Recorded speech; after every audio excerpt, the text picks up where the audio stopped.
Ladies and gentlemen, let's start with something simple, but not easy. When something irritates you, when someone disrespects you, when life presses in on your nerves and instincts, what's your first move? Most people react instinctively, emotionally, automatically, like a match to gasoline. It happens fast, without thought. And in that moment, without even realizing it, you give your power away. You hand over control of your inner state to the outside world. Now think about that. Really think. What if every time you react, you are volunteering your control to something or someone else? A rude driver, a delayed email, a coworker's tone, your partner's silence. Suddenly, your peace, your clarity, your purpose, they're all up for grabs. Not because someone took them from you, but because you handed them over. It's the ability to feel the fire rising inside of you. And instead of letting it burn everything down, you sit with it, you observe it, and you choose not to let it lead. Now, let's be clear. I'm not talking about suppression. This isn't about pretending. You don't feel anger, fear, disappointment, or hurt. Those emotions are human. They're not the problem. The problem is when we confuse feeling something with obeying it. When we feel offended and believe that means we must respond, or we feel anxious and assume we have to act. Emotional discipline is what creates that critical pause, the space between emotion and reaction where wisdom lives. Psychologically speaking, this is the foundation of self-regulation. It's the difference between being driven by your amygdala, your brain's threat response center, or being guided by your prefrontal cortex, the seat of reason, judgment, and higher thinking. Every reaction you don't give into is like a muscle flexed in the gym. Over time, that gap between trigger and response gets wider. You don't just become calmer, you become dangerous in the best possible way, untouchable. Not because you feel nothing, but because you've learned how to channel it. Philosophers have been teaching this for centuries. The Stoics, for instance, believed that the ultimate form of power was self-mastery. Epictetus said, "It's not what happens to you, but how you react to it that matters." That's not a motivational poster quote. That's a blueprint for control, for owning your life.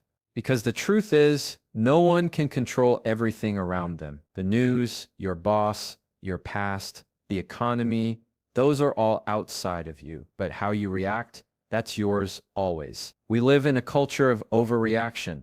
Every notification is a demand. Every disagreement is a war. We are constantly provoked, and often we comply. But reacting to everything means you're led by everything. And that's no way to lead your life. If you want to control your direction, you have to control your responses, especially when it's hard. Here's the reality. Emotionally reactive people are predictable, and predictable people are easy to manipulate. If I know that a certain word, a certain look, or a certain silence will throw you off your center, I can steer you anywhere. But if you're grounded, if you've trained yourself to observe before you respond, then you become less of a puppet and more of a presence. Think about the people you respect most, the ones who walk into a room and instantly command attention. They're not the loudest, they're the calmest, the most centered, the ones who don't react to nonsense because they're focused on substance. They've cultivated emotional discipline, not because they never feel anything, but because they've learned not to be ruled by what they feel. Now, don't get me wrong, this takes practice. This takes awareness. It takes failing at it over and over again and then showing up the next day determined to do better. It's not about perfection. It's about consistency. You train emotional discipline the way you train your body. You don't wait for the crisis to start preparing. You practice in the quiet moments. You catch yourself in traffic. You pause when your kid says something that frustrates you. You breathe when your phone rings with that person you'd rather not speak to. You resist the urge to prove your point in that text thread. You stop and ask yourself, do I want to win this moment, or do I want to control my direction? And here's what's wild. When you stop reacting, you start seeing, you start noticing what others miss.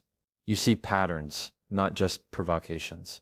You see intention behind words. You see opportunities where before there were only threats. Because when your mind is no longer clouded by reaction, it becomes a clear lens. And that lens changes everything. You see, emotional discipline isn't about being cold. It's not about becoming robotic or unfeeling. It's about becoming sharp, focused, intentional. It's about knowing the difference between what deserves your energy and what's just noise. It's about protecting your peace like it's sacred, because it is. So the next time something hits you, something sharp, sudden, unfair, don't ask, how do I feel about this?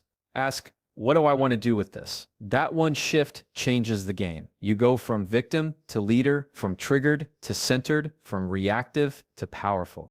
Let's be honest. Most of us spend an incredible amount of energy on things we can't control. We stress over how someone else perceives us. We spiral over a job interview that hasn't even happened yet. We check the news 5 times a day, hoping the world will suddenly stabilize. We obsess over outcomes, over reactions, over the million variables that fall completely outside our influence. And we wonder why we feel anxious, frustrated, burned out. But here's the simple truth. The more you try to control what's uncontrollable, the more you lose control of yourself. Now, I get it. It's human nature. We want certainty. We want to know how things will turn out. We want people to like us, timing to be perfect, and plans to go exactly how we envision them. And so we wait for perfect to occur. We wait for too much of the unknown, and it molds who we are. We conform to the ceilings that we've been given, and we wait for perfect to occur. We wait for too much to be perfect, or we work up to a certain level of success to achieve the same goals. But life doesn't owe us predictability. People don't owe us agreement, and outcomes rarely follow our scripts. So the question becomes, where do we focus if not on outcomes? Where does real control begin? It begins inside with your mindset, with your actions, with your attention. Psychologists talk about something called the locus of control. Your internal compass that determines whether you believe events in your life are shaped by external forces or by your own choices. People with an internal locus of control tend to be calmer, more confident, more resilient, not because life treats them better, but because they focus on what they can do, even when everything else is uncertain. Let's bring this down to earth. You can't control the traffic, but you can control how you show up when you're late. You can't control what someone else says in a meeting, but you can control how you respond. You can't control whether someone likes you, but you can control how you carry yourself with consistency and self-respect. When you stop trying to fix or manage everything around you and instead anchor yourself to your own behavior, your own effort, your own standards, that's where strength lives. This mindset isn't just about managing stress. It's about reclaiming your power. When you start filtering your focus through the lens of what is mine to own, your life simplifies. The noise dies down because now you're not trying to steer someone else's ship. You're mastering your own, and there's a kind of dignity in that. There's clarity. You're no longer performing for approval. You're no longer chasing validation in places where it was never going to be offered. You realize that control is not about domination. It's about direction. It's not about forcing people to agree with you. It's about deciding who you want to be and aligning your actions accordingly. There's also freedom in it. When you release the pressure to fix what was never yours, you find space to create what is. Your energy stops getting siphoned into dead ends, gossip, grudges, overthinking, comparison, and that energy can now be invested into what actually moves your life forward. Your work ethic, your presence, your health, your boundaries, your mindset. Philosophically, this goes all the way back to the Stoics again. Marcus Aurelius wrote, "You have power over your mind, not outside events. Realize this and you will find strength." He wasn't speaking in metaphors. He meant it literally. If you try to fight what is outside of your control, you become a slave to it. But if you turn inward, if you master what's yours, you rise above the chaos. And this isn't passive acceptance. This isn't just let it go without action. This is radical responsibility. It's about refusing to waste your time blaming circumstances, other people, or bad luck, and instead asking, what can I do next? It's not always fair, but it is always empowering. Let me give you an example. Say you're dealing with someone at work who's passive-aggressive, always undermining you subtly. Now, sure, you can stew over it. You can replay every comment in your mind. You can wait for them to change or for someone else to notice and fix it. Or you can decide how you want to handle it. You can document, address it directly, adjust your boundaries. Protect your peace. That's what focusing on what you can control looks like in real time. It's active. It's deliberate. It's grounded in your power, not theirs. And here's the thing. When you start living this way, people notice. Not because you're controlling others, but because you're in control of yourself. You become the callous person in the room. You stop reacting to every wave because you're anchored. People feel that. It's magnetic because it's rare. Now, does that mean you'll never be thrown off? No. You're human. Things will still catch you off guard, but emotional discipline, what we just talked about, paired with focus control, what we're talking about now, is how you return to center faster, stronger, clearer. You'll still feel the weather, but it won't decide your direction. And that's the whole point. Control isn't about creating a life free of problems. It's about building a mindset that can handle problems. It's about trusting yourself, not because you think nothing will go wrong, but because you know who you'll be when it does. So the next time you feel that pull to overthink, to obsess, to fix everything and everyone, pause. Ask yourself, is this mine to control? If it is, act with clarity. If it's not, let it go without guilt. Let me tell you something most people get completely wrong. Silence is not weakness. We live in a world that rewards noise. We are constantly told to speak up, clap back, have the last word. We equate silence with submission, with passivity, with losing. But let's flip that idea on its head, because the truth is, silence, when chosen deliberately, is one of the most powerful tools you'll ever learn to use. See, silence isn't about saying nothing. It's about saying something later, something smarter, or sometimes saying nothing ever. Because not everything deserves your voice. There's a difference between silence out of fear and silence out of strategy. The first is avoidance. The second is strength. Think about the last time someone pushed your buttons. Whether online, in a meeting, or at the dinner table, you felt that urge rise up, didn't you? That tightening in the chest, that instant mental draft of a comeback. You wanted to defend, explain, correct. That's the ego flaring. It wants to prove something. But silence says, I don't owe you my energy just because you're demanding it. That is power. Let's go deeper. Psychologically reactive communication is driven by the limbic system, the emotional center of the brain. It wants resolution right now. It wants relief. But that kind of instant reaction usually leads to regret. Silence, on the other hand, engages the executive functions of the prefrontal cortex. That's where emotional regulation lives. That's where long-term strategy is born. When you choose silence, in a moment of emotional intensity, you're doing something rare. You're overriding the need for validation in the moment in favor of stability in the long run. You're saying, I am not controlled by you. I am in control of me. There's a quote I think about often: don't raise your voice, improve your argument.